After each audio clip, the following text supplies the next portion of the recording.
अस्सलाम वालेकुम जी, आप देख रहे हैं समा टीवी पर जोर का जोड़ और मुझे कहते हैं हाफिज़ मोहम्मद इमरान और मेरे साथ मौजूद हैं शीरीन जुल्फ़िकार। बहुत कुछ हो रहा है इमरान इस वक्त स्पोर्ट्स की दुनिया में, जहां पर ओलंपिक्स के लिए सबकी नज़रें पेरिस पे और स्पेशली मेडल टेबल्स पर तो जमी हुई है। वहाँ पर पाकिस्तान की क्रिकेट में बहुत ज़्यादा चीज़ें आज हुई हैं और जो इंडक्शन हुई है, जो देखना ये है कि वक़ार यूनुस अब किस हद तक जो है वो एक बेहतरी की उम्मीद साबित हो भी सकते नहीं हो सकते, ये फैसला किस तरह जो है वो साबित होगा। देखिए बिल्कुल चीज़ें चल रही हैं काफ़ी, जिस तरह आपने शीरी से जिक्र किया है कि पाकिस्तान क्रिकेट बोर्ड ये अब इस तरह बढ़ रहा है कि वक़ार यूनुस पाकिस्तान के साबिक़ कप्तान, साबिक़ कोच, साबिक़ हेड कोच, साबिक़ बॉलिंग कोच, मुख्तलिफ़ वक्तों में जिन्होंने मुख्तलिफ़ ज़िम्मेदारियाँ अदा की हैं, उसके बाद अब उनको एक और अहम ज़िम्मेदारी देने जा रहा है। क्या ये फ़ैसला दुरुस्त साबित होता है या नहीं होता, और क्या इस फ़ैसले तक पहुँचने के लिए पाकिस्तान क्रिकेट बोर्ड ने गुज़िश्ता 20 बरसों पर कुछ नज़र दौड़ाई या नहीं दौड़ाई। इसके साथ साथ ACC के हवाले से भी एक ख़बर सामने आ रही है कि पाकिस्तान क्रिकेट बोर्ड के चेयरमैन मोहसिन नकवी ACC के यानी कि एशियन क्रिकेट काउंसिल के आइंदा सदर हो सकते हैं। पाकिस्तान क्रिकेट बोर्ड में जो चीज़ें आगे बढ़ रही हैं, बांग्लादेश की सीरीज़ को देखते हुए, चैम्पियंस ट्रॉफ़ी की मेज़बानी को देखते हुए और दीगर जो पाकिस्तान क्रिकेट टीम के मामलात हैं, जैसे बांग्लादेश में हम बांग्लादेश के ख़िलाफ़ डार्विन में भी हम हारे, हमें वहाँ पर भी नाकामी का सामना करना पड़ा, और पाकिस्तान क्रिकेट बोर्ड में ये जो एक ऑपरेशन थिएटर वाला खेल शुरू है कि सर्जरी होनी है या नहीं होनी है, मर्ज़ की तशख़ीस होनी है या नहीं होनी है, ये वो चीज़ें हैं जिनके ऊपर हम गुफ्तगू करेंगे। और आज बिल्कुल इसके साथ साथ एक अगर आप 20 साल पीछे जाएंगे तो आपको एक मुलाकात नज़र आएगी उस वक्त के पाकिस्तान क्रिकेट बोर्ड के सरबराह ए मार्शल नूर ख़ान के साथ। उन्होंने कराची में मुलाकात की पाकिस्तान के साबिक़ खिलाड़ियों से, और कुछ हफ़्ते गुजरे हैं पाकिस्तान क्रिकेट बोर्ड के चेयरमैन मोहसिन नकवी साहब ने भी, आप तस्वीर देख रहे होंगे अपनी टेलीविज़न स्क्रीन पर इस वक्त, उस मुलाकात में कौन कौन सी नुमायाँ शख्सियात मौजूद थीं आपको बिल्कुल सामने ए मार्शल नूर ख़ान भी नज़र आते हैं, उनके साथ माजिद ख़ान भी खड़े हुए नज़र आते हैं, हनीफ मोहम्मद साहब भी नज़र आ रहे हैं कि वो भी खड़े हुए हैं साथ साथ। तो ये इसमें आपको एक पाकिस्तान के वो खिलाड़ी नज़र आते हैं। और फिर ये पाकिस्तान क्रिकेट बोर्ड के चेयरमैन ने एक मुलाकात की यहाँ पर लाहौर में। इन दोनों मुलाकातों में से एक शख्सियत आज हमारे साथ स्टूडियोज़ में मौजूद होंगी जो उस वक्त में ए मार्शल नूर ख़ान साहब से भी मिले और फिर यहाँ पर 2024 में मोहसिन नकवी साहब से भी मिले। तो शीरी आगे बढ़ते हैं अपने मेहमानों की तरफ, और ये बड़ी इस हवाले से गुफ्तगू अच्छी हो सकती है कि 40 साल में क्या बदला पाकिस्तान के क्रिकेट में, कुछ बदला भी या नहीं बदला, या आगे कुछ जो है बदलने की गुंजाइश भी मौजूद है या नहीं, सिर्फ तारीख ही बदली है। बिल्कुल हमारे साथ मौजूद है जी पाकिस्तान क्रिकेट बोर्ड के साबिक चीफ सेलेक्टर जनाब अजहर खान साहब। अस्सलाम वालेकुम खान साहब। जी वालेकुम अस्सलाम, बहुत शुक्रिया। बहुत शुक्रिया आपका। और कराची से हमारे साथ मौजूद हैं पाकिस्तान के साबिक test cricketer, test off spinner और पाकिस्तान की सिलेक्शन क्रिकेट बोर्ड की सिलेक्शन कमेटी में भी शामिल रहे हैं तौसीफ़ अहमद साहब। तौसीफ़ साहब अस्सलाम वालेकुम, आपका भी बहुत बहुत शुक्रिया। जी वालेकुम सलाम, और आप सबको और अजहर भाई को बहुत बहुत सलाम। बहुत शुक्रिया तौसीफ़ भाई। तौसीफ़ भाई, अजहर भाई, ये तो मेरा ख्याल है 84 वाली मुलाकात में तौसीफ़ साहब भी मौजूद थे। जी बिल्कुल, तो इसका मतलब ये कि दोनों आप मौजूद थे, लेकिन इस वाली मुलाकात में तौसीफ़ साहब नहीं थे शायद। हाँ, ये कुछ मुझे महसूस यही हुआ कि तौसीफ़ जैसा जो क्रिकेटर है, जो कि सिलेक्टर भी रहे हैं, पाकिस्तान की तरफ से बहुत ज़बरदस्त किस्म की परफॉर्मेंसेस भी दी हुई हैं, तो इनकी जो मौजूदगी थी ना, वो कुछ मुझे खटकी के, मैंने कहा तौसीफ़ क्यों नहीं है। तो बहरहाल मुझे ये इसका इल्म नहीं है कि अंदर की कहानी क्या है, और अगर तौसीफ़ भाई इसके बारे में अगर जिक्र करें, आप अगर बताएं तो वो आपको कुछ ना कुछ ज़रूर बताएंगे। शीरी भी अभी मेरे से पूछ रही थी कि तौसीफ़ भाई उस मीटिंग में क्यों नहीं थे। हाँ, हैरत। देखिए एक मीटिंग जो 1981-82 में हुई, उसमें तौसीफ़ अहमद मौजूद थे, और जो 1924 में जबकि तमाम क्रिकेटर्स जो थे, जो तौसीफ़ के इराक के भी खिलाड़ी थे, वो तमाम जब आए। ओवर एज तो नहीं हो गए इस मीटिंग के लिए? नहीं, मेरा ख्याल ओवर एज तो मेरा ख्याल है मैं हो गया हूँ, तौसीफ़। तो डिस्कशन के सिलसिले को यहीं से आगे बढ़ाते हैं, लेकिन पहले स्पोर्ट्स की दुनिया में ओवरऑल हो क्या रहा है ये ज़रा आई थिंक इमरान इस पर बात कर लेते हैं। सबसे पहले तो जो खबर जिसका तस्करा हम कर चुके हैं कि जो चेयरमैन PCB हैं जी मोहसिन नकवी साहब, उन्होंने अब ये कह दिया है कि वो जो इंतज़ामी उमूर हैं वो निभाएंगे सर, और जो वक़ार यूनुस हैं वो जो क्रिकेट से मुतालिक मामलात हैं वो देखेंगे। तो अब ये बड़ा ज़रूरी है, यहाँ पर क्वेश्चन मार्क ये भी है कि ये डिसीजन कैसा साबित हो रहा है, प्लेयर्स इसको किस पर्सपेक्टिव में लेकर जाकर देखेंगे। और जिस तरह हम बात करते रहे हैं कि कोई क्रिकेट एक्सपर्ट हमेशा मिसिंग रहा है एक टॉप ऑफ द फील्ड पे, तो क्या यहाँ पर वो जो एक गैप है पुर होगा भी या नहीं होगा। और वही जो आपने इमरान अपने इंट्रोडक्शन में बात की कि ये ज़रूरी है कि माजी का हवाला भी ले लिया जाए, तो वो थोड़ा सा मुझे देखिए लगता अगर है आपकी ना, और एक सबसे इसमें जो बड़ी एक इसको हैरान कुन भी कहा जा सकता है ना कि क्रिकेट बोर्ड के सरबराह की हैसियत से सबसे बड़ी जिम्मेदारी क्रिकेट को चलाना है, क्रिकेट एडमिनिस्ट्रेशन करना है। और अगर आप क्रिकेट की एडमिनिस्ट्रेशन में अपने आप को विड्रॉ कर लें, पाकिस्तान क्रिकेट बोर्ड का चेयरमैन वो कोई भी हो, और वो ये कहें कि सारी चीज़ें ये करेंगे, तो फिर क्रिकेट लेकिन इमरान ये भी तो हो सकता है कि अब चूंकि देखें ना क्रिकेट अब एक्सपैंड हो रही है, बहुत सारे डिसीजंस लेने पड़ते हैं, तो जो बात आई थिंक आज शाहीन आफरीदी भी, कल शाहिद आफरीदी की जानिब से ये बात कही गई थी कि जी वो एक ओहदा कोई संभालें बेहतर है, बहुत सारे ओहदे हैं, जिम्मेदारियां बहुत हैं। सीधी बात यह है कि जितनी मर्जी बढ़ जाए क्रिकेट बोर्ड के चेयरमैन को क्रिकेट एडमिनिस्ट्रेशन से इस लिहाज से अलग नहीं होना चाहिए कि सब कुछ आप ये पहला मौका नहीं है। ये मुख्तसर से वक्त में अपनी सारी जिम्मेदारियां सिलेक्शन कमेटी के ऊपर भी डाली थी और फिर वापस भी जब ऐलान करने का वक्त आया था तो रोक लिया था सबको। तो ये कोई इतनी अच्छी खबर, इतना अच्छा तासुर नहीं है। बहरहाल अल्लाह करे कि पाकिस्तान के लिए बेहतर हो, लेकिन ये डिसीजन किस तरह साबित हो सकता है ये भी देखना ज़रूर। बहरहाल एक और जो आज बड़ी इंपॉर्टेंट न्यूज़ ये है कि आइंदा 2 साल के लिए Mohsin Naqvi Asian cricket council के नए सदर होंगे। जो है वो 2 साल की ये मुद्दत होती है जिसमें अब मोहसिन नकवी जो इसकी सदारत की जिम्मेदारियाँ हैं वो संभालेंगे। यकीनी तौर पर आगे हमने देखना है कि चैंपियंस ट्रॉफी भी आनी है, दीगर और इवेंट्स हैं जिसमें हम किस तरह से अपनी जो एक पाकिस्तान है वो आवाज़ सामने रख सकता है सदारत की पोजीशन होने के बाद, ये देखना बड़ा ज़रूरी है। और एक और जो इम्पॉर्टेंट चीज़ डेफिनेटली पेरिस ओलंपिक्स, क्योंकि सबकी नज़रें इस वक्त पेरिस की जानिब हैं और जो मेडल्स टेबल है उसकी जानिब है कि जी वहाँ क्या हो रहा है। तो वहाँ पर जापान लीड करते हुए नज़र आ रहा है 2 गोल्ड मेडल्स के साथ, 6 गोल्ड मेडल्स के साथ जापान सबसे पहले है, जबकि फ्रांस जो कि 5 गोल्ड मेडल्स के साथ दूसरी और फिर चीन तीसरी पोजीशन पर। तो ये अजीब जो मेडल्स की सूरत हाल है शीरी ने आप तक पहुंचाई है और सारी नज़रें यकीनी तौर पर वहीं पर हैं, लेकिन जो इस वक्त हमारी नज़रें हैं वो तौसीफ़ अहमद साहब पर हैं। तौसीफ़ साहब और उस मुलाकात पर है जिसका अज़हर खान साहब ने जिक्र किया है। तौसीफ़ साहब आप क्यों नहीं थे इस मुलाकात में, जो कि लगभग कोई, अगर उस मुलाकात का भी हम जिक्र करेंगे जो तकरीबन 1981-82 में हुई थी, पाकिस्तान क्रिकेट बोर्ड के चेयरमैन उस वक्त के मार्शल नूर खान के साथ को आज से 40 साल पहले, 40 साल बनते हैं ना खान, इस मुलाकात में आप क्यों नहीं थे?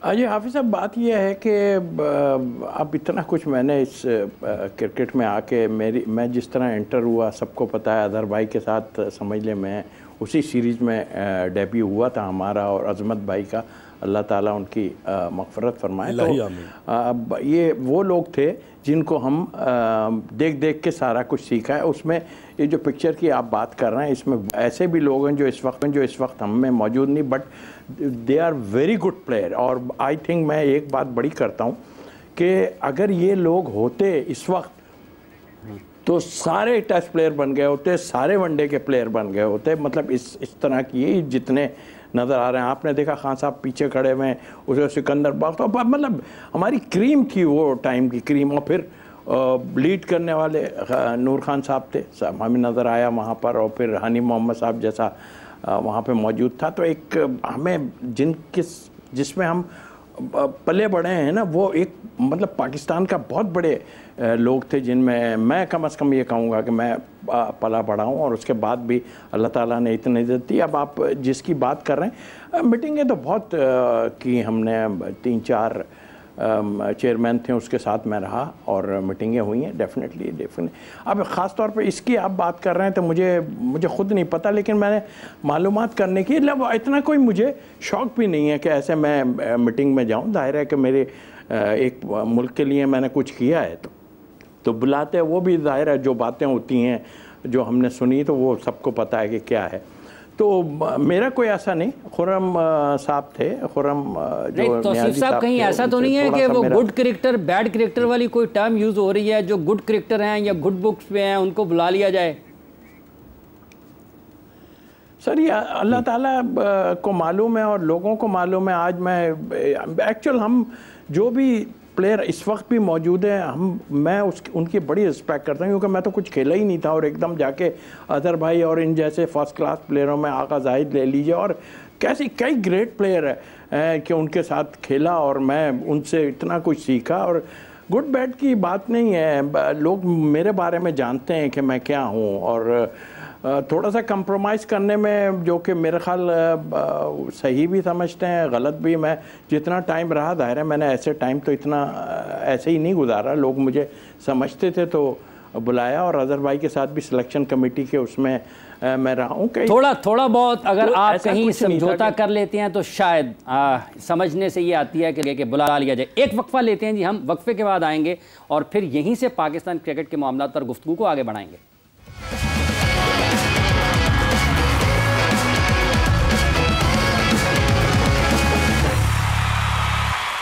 Welcome back ji to the programme जोर का जोड़। और बहुत ही इंटरेस्टिंग कॉन्वर्जेशन इस वक्त जारी है। जिक्र हो रहा है कुछ माजी के मेल मुलाकातों का, और जैसे कि तौसीफ अहमद साहब ने तो बहुत बड़ा दिल रखकर बहुत सारी बातें कही हैं।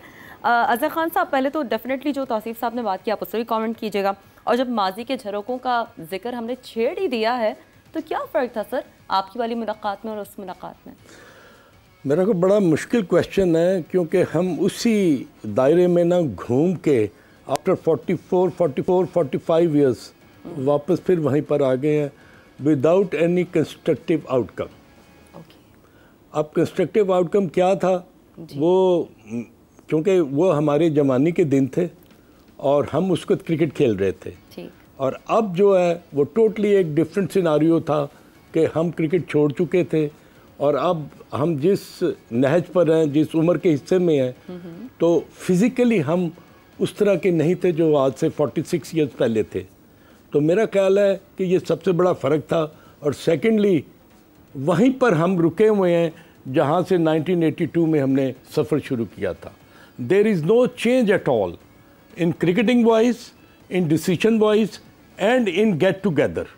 ये अलार्मिंग साइन है या इसे हम किस तरह देखें? ये अलार्मिंग साइन है, और मैं कहूँगा कि ये पाकिस्तान की क्रिकेट के लिए ये एक अच्छा उम्र नहीं है।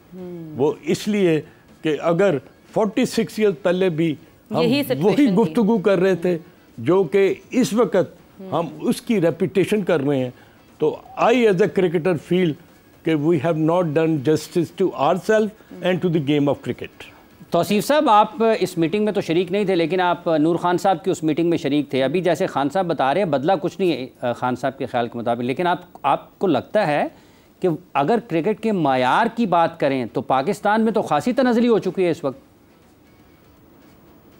हाँ, मुश्किलात हैं, बहुत मुश्किलात हैं। देखिए, मैं तो बड़ा मतलब बहुत सेफ़ होके बोलता हूँ, सिर्फ इसलिए कि इसमें हमारी कंट्री की बदनामी है, लेकिन लोग इसको समझ ही नहीं पा रहे हैं। जितना हो सकता है इस अरसे में मैंने देखा, जितना सोचें, ये कोई जज्बाती बात नहीं। ये मैं जिस तरह खेला हूँ वो तो कोई सोच भी नहीं सकता था। अदर भाई खुद भी, और लोग घिस जाते हैं जो है फर्स्ट क्लास खेल के, और मैं तो कोई क्रिकेट खेला नहीं और जाके मैं खेला।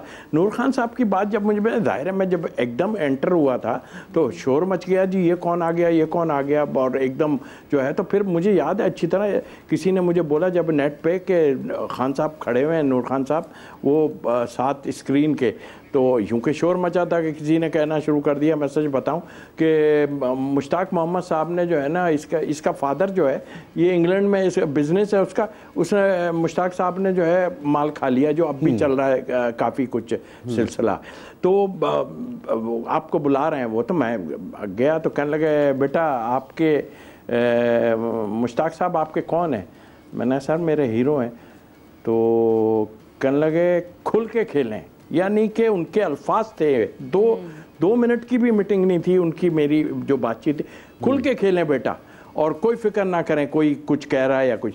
ये उस वक्त हालात थे और ऐसा कुछ था। मीटिंग है अपनी जगह, टाइम चेंज होता है, सब अपनी अपनी जगह। अभी हम रोना गाना शुरू कर दें जी हमें इनको इतने पैसे मिल रहे हैं, उनके पास शुक्र अल्हम्दुलिल्लाह सब ठीक है, लेकिन क्वालिटी नज़र नहीं आ रही। किसी चीज़ में भी देख लें क्वालिटी नहीं है। आप खुद देख लें, अदर भाई इतने बड़ा आदमी आपके साथ बैठा, वो बताएगा कि क्वालिटी क्या चीज़ होती थी। हाँ, किसी चीज़ में भी क्वालिटी नहीं है, ये वो नुक्ता है खान साहब। और यहीं से अगर हम बात करते हैं, क्या ये मायार को बुलंद करने के लिए पाकिस्तान क्रिकेट बोर्ड एक मरतबा फिर सोच रहा है कि वक़ार यूनुस को एक अहम ओहदा दिया जाए?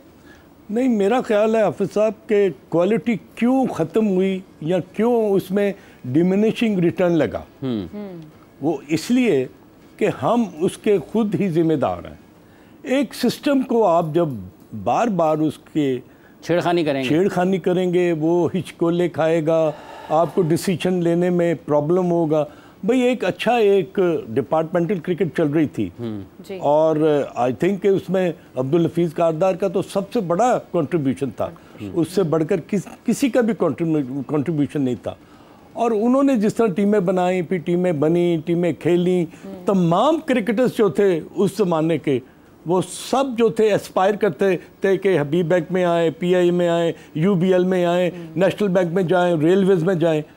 तो उससे क्या हुआ कि एक साइकिल चला और फिर आहिस्ता आहिस्ता वो साइकिल जब अपने डिमिनिशिंग रिटर्न में आया तो that was being replaced by many other cricketers.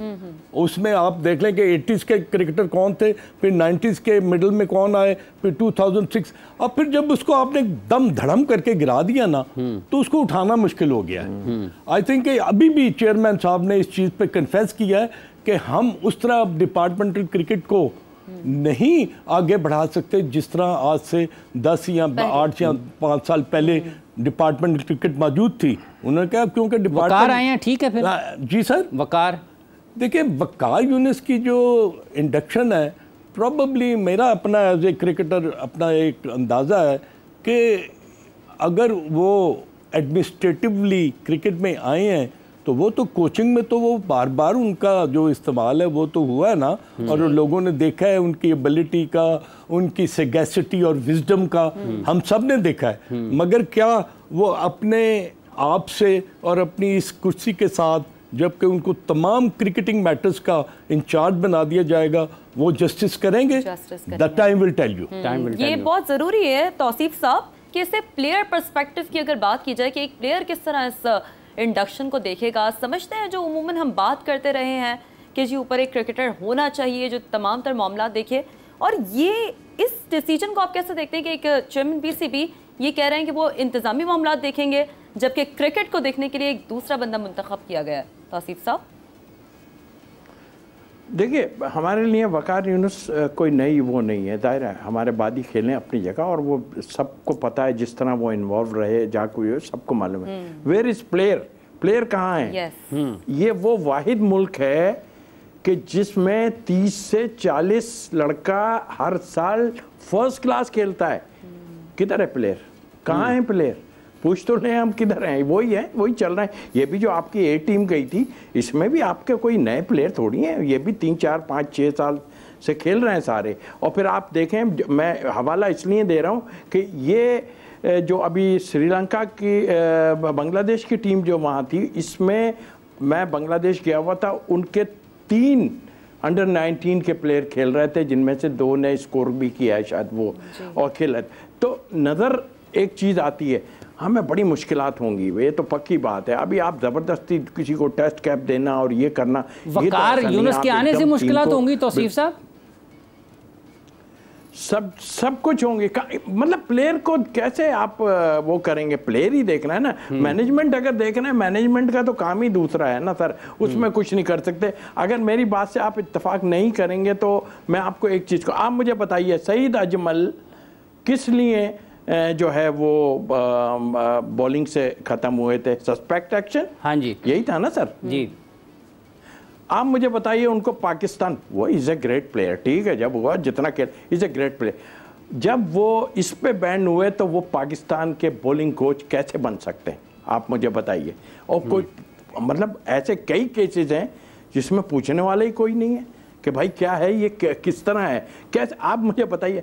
Just for जो फ्रेंचाइज इसमें बहुत इन्वॉल्व है, मुझे पता है, अंदाज़ा है मुझे, फ्रेंचाइज बहुत इन्वॉल्व है इन चीज़ों में, और वो अभी भी वो जो है उनकी मर्जी से काफ़ी कुछ होता है। तो ये चीज़, इसका मतलब ये है कि खान साहब जैसे तौसीफ अहमद साहब का मानना है कि ये कैसे फिर आप अहम ओहदों पर जब आप ऐसे अफराद को लगाएं शायद जो मेरिट पर पूरा नहीं उतरते हैं, तो आपकी क्रिकेट तो ठीक नहीं हो सकती। शाइना अफरीदी वाला मामला आपके सामने है कि कप्तानी वाला, पाकिस्तान की टीम में जो इस वक्त कप्तानी के हवाले से मसाइल हैं, आपको लगता है कि ये भी पाकिस्तान क्रिकेट बोर्ड के लिए, अपने ही खिलाड़ी उनके लिए चैलेंज है? हाफिज साहब, आपका बड़ा इंपॉर्टेंट क्वेश्चन है। वो इसलिए कि वकार यूनुस के लिए it is not going to be a bed of roses. ये बड़ा मुश्किल एक डिसीजन है। और चेयरमैन साहब ने एक ऐसे बंदे को इस कुर्सी पर बैठाया है कि जो वो समझते हैं कि यही क्रिकेटिंग मैटर्स को ना हैंडल करेगा। वो एक तरफ एडमिनिस्ट्रेटिवली इंफ्रास्ट्रक्चर को बिल्ड करेंगे। अब यहाँ देखें कि आपके प्रॉब्लम्स कितने हैं। आपका सबसे बड़ा प्रॉब्लम इसका जो है ना, जो अभी आपने जिक्र किया कैप्टनसी का, और टीम यूनिटी हमने देखा है एग्जैक्टली। और आप देखें कि शाहीन शाह अफरीदी को अगर आपने 5 मैचेस के लिए कैप्टन बनाया था तो उसको हटाने का फायदा कोई नहीं था। तो क्यों आपने हटाया उसको? इसलिए कि वो एक सीरीज हार गया था। एक ही सीरीज जो है it doesn't matter at all.